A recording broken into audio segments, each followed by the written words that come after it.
여러분 반갑습니다. 자, 오늘 살펴보실 산업체 인공지능 응용 사례는요, 바로 전주시입니다. 자, 전주시 하면 여러분들 뭐 지방자치단체인데 여기서 무슨 인공지능이냐? 그렇지 않습니다. 아무튼 입만 벌리면 거짓말이 자동으로 나와. 전주시에서 놀랍게도 인공지능을 이용해서, 특히 빅데이터를 이용해서 아주 성공적인 마케팅을 했던 사례가 있는데요. 오늘은 그걸 소개해 드리려고 합니다. 자, 제목을 보시면 여러분들도 잘 아는 곳이죠. 전주 한옥마을의 관광 분석을 통해서 자, 어떻게 경제 활성화를 할 것이냐가 오늘 전주시가 고민했던 프로젝트의 사례가 되겠습니다. 자, 대체로 좀 지자체에서는 아무래도 공무원들이니까요, 이런 인공지능이나 빅데이터의 도입의 다른 분야에 비해서 상당히 좀 늦었던 것도 사실입니다.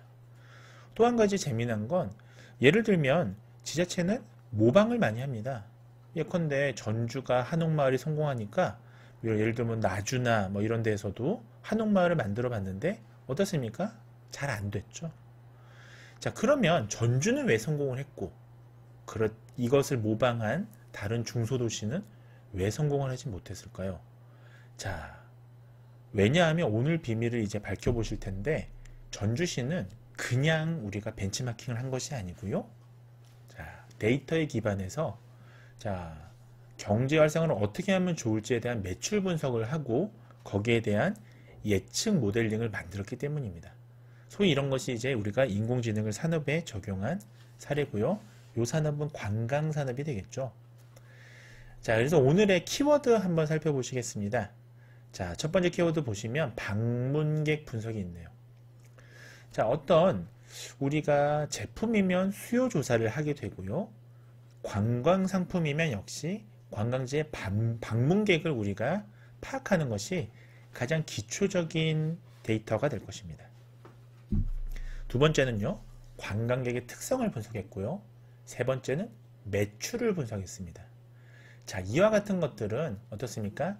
내부 데이터일까요? 아니면 외부 데이터일까요? 맞습니다. 전주시가 가지고 있는 내부 데이터겠죠.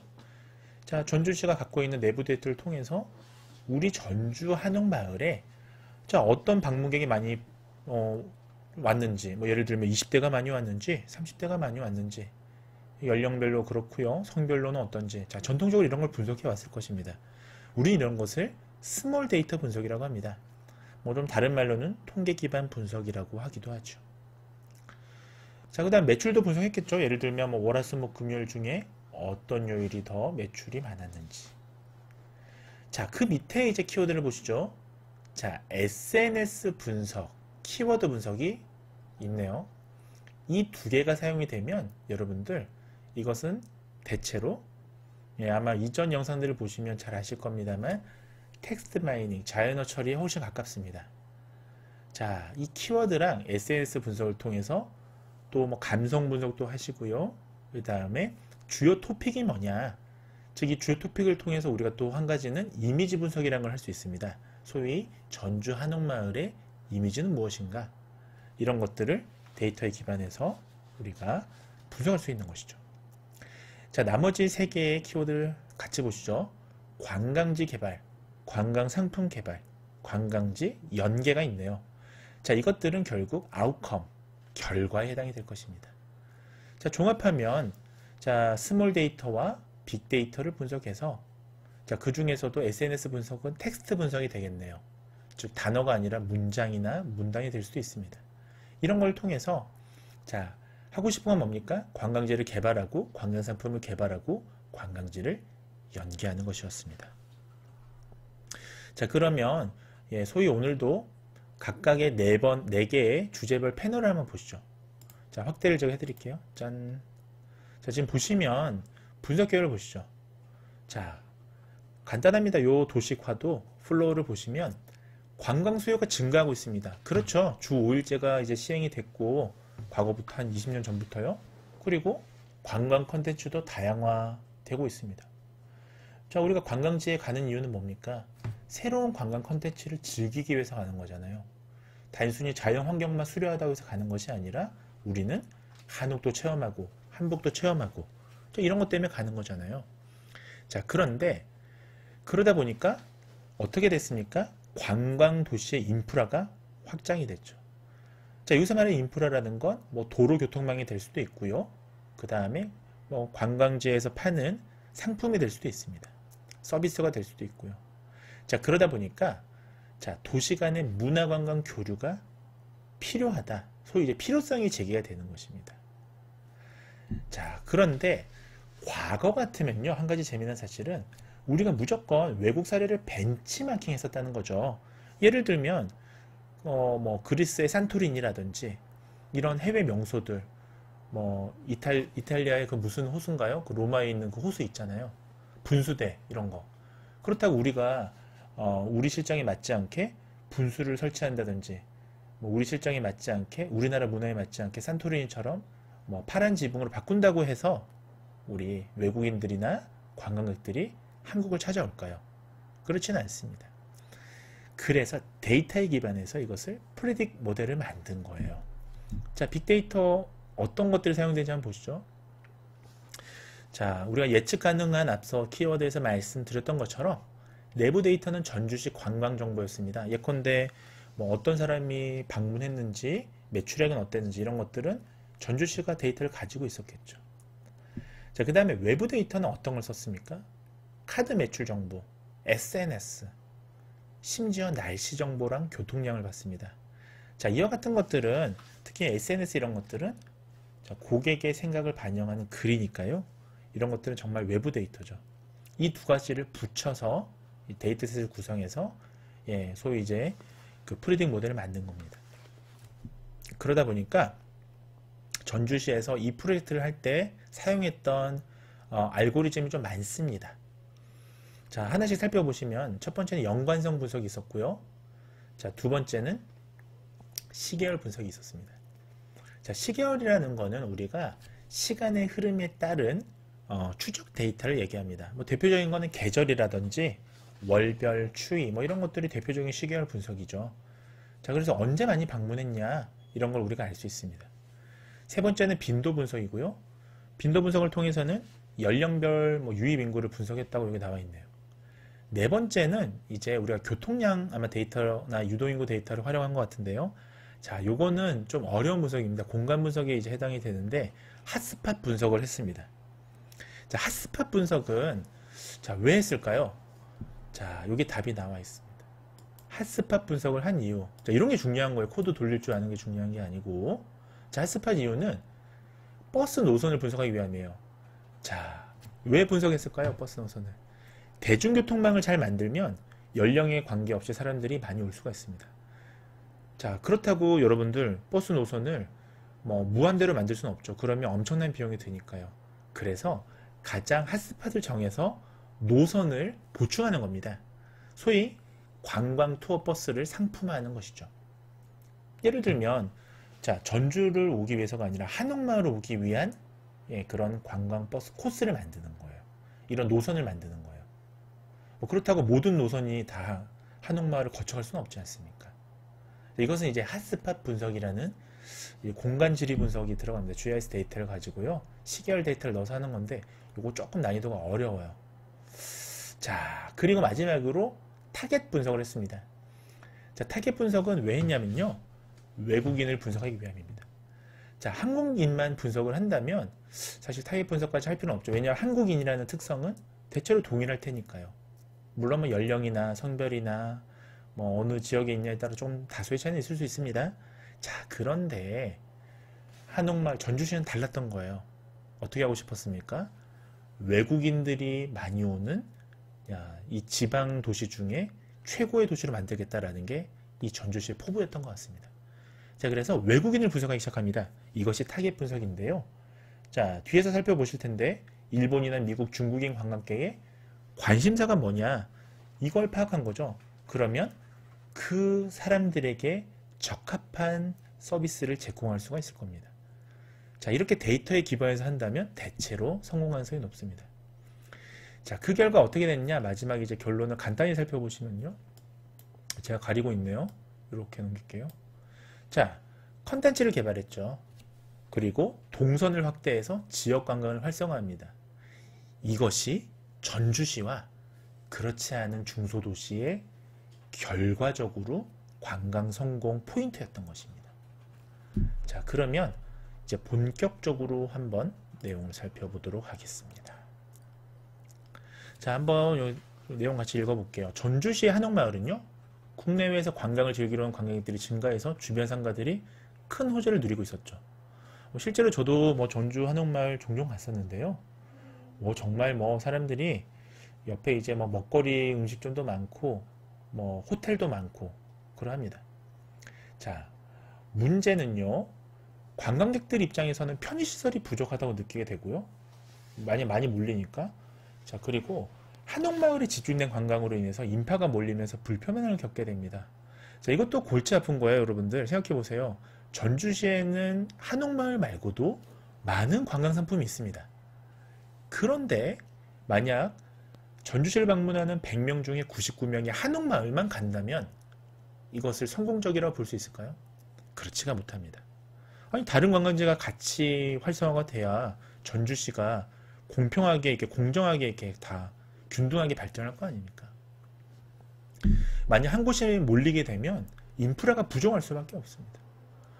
자, 그래서 전주시가 했던 이 프로젝트는 관광객이 한옥마을 외에 방문할 수 있는 관광지에 대해서 안내하기 위해서, 또는 루트를 다양하기 위해서 빅데이터 분석을 통해서 도시관광 인프라를 확충한 거예요.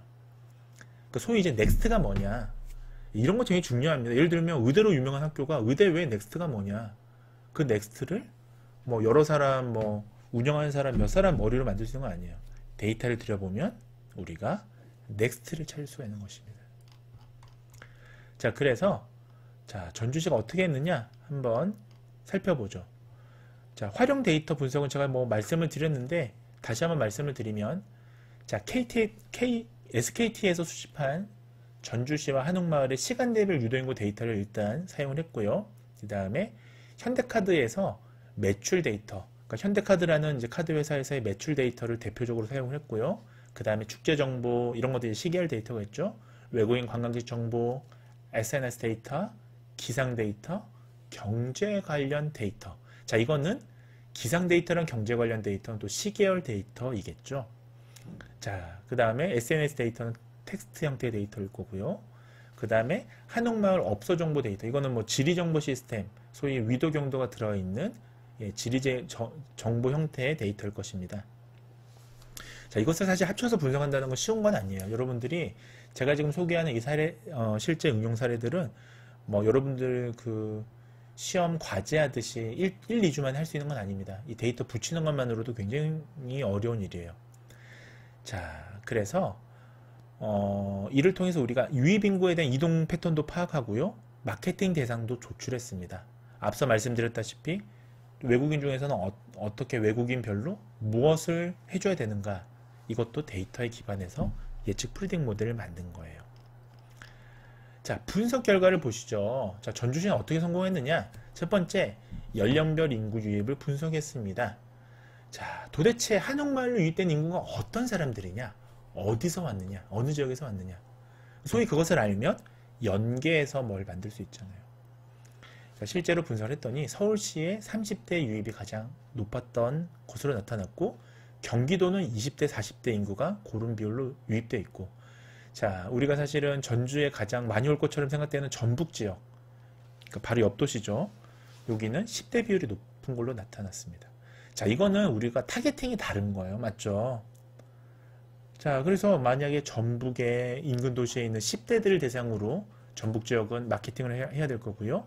서울시는 30대, 경기도는 20대에서 40대를 주 고객 타겟팅을 해야 될 겁니다. 그들의 마음을 사로잡을 컨텐츠를 만드는 것이 관건이겠죠. 자, 그 다음에 시계열 분석은 어떻게 했냐면요. 계절이나 월별 유입을 분석했습니다. 자, 우리나라 같은 경우는 대체로 축제가 5월에서 10월에 많이 몰려 있습니다.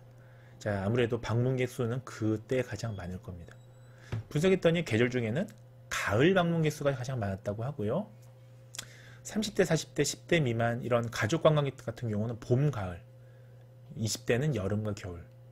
자, 왜 그럴까요? 20대는 방학 때문에 그렇습니다. 여름방학, 겨울방학, 대학생들. 그렇죠, 여러분들. 여러분들이 서울 사시고 부산 사시는데 전주 한옥마을 간다. 학기 중에 가시겠습니까? 방학 때 가시겠죠. 주말이나. 자, 그 다음에 버스 노선도 분석했습니다. 버스 노선은, 자, 이게 이제 어떤 하나의 정말 신의 한 수가 됐던 거예요. 자, 과거에 시내버스 노선들을 이제 전주 시내버스 노선을 딱 GIS로 분석했더니만 한옥로라고 하는 게 여기 이제 한옥마을이 있는 그 지역이에요. 거기만 집중돼 있었대요. 전주시의 대표적인 또 다른 관광지가 전주박물관이었다고 합니다. 여기를 경유하는 버스 노선 수가 적다라는 걸 이제 노선 분석을 통해서 발견해낸 거죠. 얘기는 뭐겠습니까? 사람들이 혹시라도 대중교통으로 오는 20대나 10대들은 그냥 한옥마을만 보고 나서 다음 관광지로 이동할 만한 대중교통 노선이 커넥션이 없었다는 거예요. 자, 이것을 이제 해결했습니다. 그래서 어떻게 해결했느냐? 전주 시내는 자, 관광지만을 연결한, 즉 핫스팟만을 연결한 관광 투어 버스를 제작해서 상품화했죠. 자, 이게 그렇게 말이 쉽지. 핫스팟을 연결해서 관광 투어 버스를 만들려면 핫스팟 분석, 소위 이제 공간지리 분석을 하셔야 돼요. 이거 생각보다 어렵습니다. 자, 이런 것들을 성공적으로 수행했기 때문에 이게 전주시가 성공할 수 있었던 거예요. 자, 뿐만 아니라 전주시는 나아가서 정말 모험 사례입니다. 외국인을 분석했습니다. 자, 여러 나라도 아니고 중국, 미국, 일본, 딱 한국에 주요 오는 요 3개국에서 온 관광객들만 타겟팅한 거예요. 그래서 이 사람들 여러분들이면 어떻게 분석하시겠습니까? 전주시는 SNS 리뷰를 분석한 거예요. 그러니까 소위 이제 텍스트 마이닝은 국내 사람이 아니라 바로 이 외국인들의 소위 후기를 분석한 겁니다. 자, 그랬더니 굉장히 문화권마다 좀 다른 차이가 있었죠. 일본인 관광객들은 문화유산 관광 목적으로 방문객이 많았고요. 중국인 같은 경우는 드라마 촬영지를 방문하거나 쇼핑 목적이 많았다고 합니다. 자, 이건 이제 SNS 리뷰를 통해서 토픽 분석을 하면 이렇게 토픽이 모아집니다. 자, 미국인은 자, 우리나라 삶 자체에 대해서 관심을 가져서 방문하게 된 경우가 많았다고 합니다. 이건 이제 답이 나온 건 아니고 여러분들이 여러 가지 키워드를 이거를 클러스터링 해서 이게 토픽 주제는 분석한 사람이 부여하게 되는 거죠. 자, 어쨌든 재밌죠? 일본인은 문화유산, 중국인은 드라마 촬영지 방문 또는 쇼핑, 그리고 미국인은 한국인의 삶을 분석하기 위해서 방문한다. 그럼 여러분들 어떻게 하시겠습니까? 답이 나왔죠? 자, 일본인들은 전주는 어떻게 했냐면요. 전주시는 일본인들을 대상으로는 백제 역사 유적지구를 포함한 관광 코스 상품을 만든 거예요. 왜? 일본 사람들은 문화관광 목적으로 방문한 사람이 많았으니까. 자, 어디서 나왔냐? SNS 분석에서 나온 거죠. 자, 중국인들이라면 여러분들 어떻게 할 수 있습니까? 드라마 촬영지 위주로 핫스팟을 꼽고 그 다음에 최종 쇼핑할 수 있는 걸 연계하는 거죠. 면세점 같은 거요. 미국인은 어떻게 하시겠습니까? 자, 미국인은 삶의 체험이 키워드 토픽으로 뽑혔잖아요. 그러니까 미국인 같은 경우는 실생활 체험 관련 상품 코스, 예를 들면 템플스테이처럼 하루 묵을 수 있는 그런 상품을 개발하는 거죠. 이렇게 했더니 어떻게 됐나요? 소위 대박을 터뜨렸습니다. 자, 그러면 제가 여기서 말씀을 좀 드리고 싶은 게 이 전주시의 모델을 우리가 그대로 다른 도시에 적용하면 성공할까요? 그렇지 않습니다. 그래서 데이터는 케이스 바이 케이스인 거예요. 이 데이터에 적합한 모델링 결과가 있는 거고, 그대로 다른, 예를 들면 뭐, 일본인은 문화관광, 뭐 중국인은 쇼핑, 미국인은 체험 형태로 다른 도시에서 고스란히 요거 결과만 갖고 이용한다고 해서 절대 되지가 않습니다. 자, 그래서 이 분석 결과를 어떻게 활용했느냐? 자, 첫 번째 컨텐츠를 개발했죠. 자, 그래서 전주 한옥마을 맞춤 관광 컨텐츠를 개발했습니다. 자, 그 다음에 전주시는 코레일하고 연계해서 열차 여행 상품도 개발을 했습니다. 또한 여행사를 또 통해서 전주 관광 패키지, 아까 이제 한 곳이 아니라 여러 가지 연계 패키지를 타겟별로 만든 거죠. 자, 이렇게 개발했습니다. 자, 그 다음에 두 번째는 동선을 확대했습니다. 그리고 지역 관광을 활성화했습니다. 이게 솔루션인 거죠. 자, 그래서 자, 전주나 전라북도의 다른 주요 관광지, 예를 들면 드라마 촬영지라든지 이런 것들하고 연계해서, 자, 그것도 타겟별로요. 그 다음에 홍보를 통해서, 자, 전라북도와 연계 관광 개발 추진을 장기적으로 플랜을 짜고 있습니다. 자, 결국은, 자, 이 공무원 몇 명이요. 이 사람이 하는 일이잖아요. 이게 어마어마한 지역 경제 활성화를 가져옵니다. 자, 이처럼 몇 명의 전문가가 정말 획기적인 기획을 할 수 있는 것이고요. 몇 명의 전문가가 흐름을 바꿀 수도 있는 것입니다. 이런 걸 생각하신다면 여러분들이 AI 전문가라는 게 단순 코딩을 하는 일이 아니다. AI 전문가는 이제 프로블럼 속에서 솔루션이나 인사이트를 찾는, 해결을 찾는 그런 역할이다. 그것을 우리가 코드 프로그래밍을 이용해서 데이터에 근거해서 찾는다라는 걸 우리가 기억해 주신다면 여러분들이 AI 전문가가 어떤 사람인가를 더 알 수 있게 되고요. 그것이 이 수업의 목표입니다. 자, 그래서 오늘 산업은 자, 전주시의 한옥마을 이 관광 활성화 상품에 대해서 AI에 대해 살펴보셨고요. 자, 다음 시간에 보도록 하겠습니다. 다음 시간에 봐요.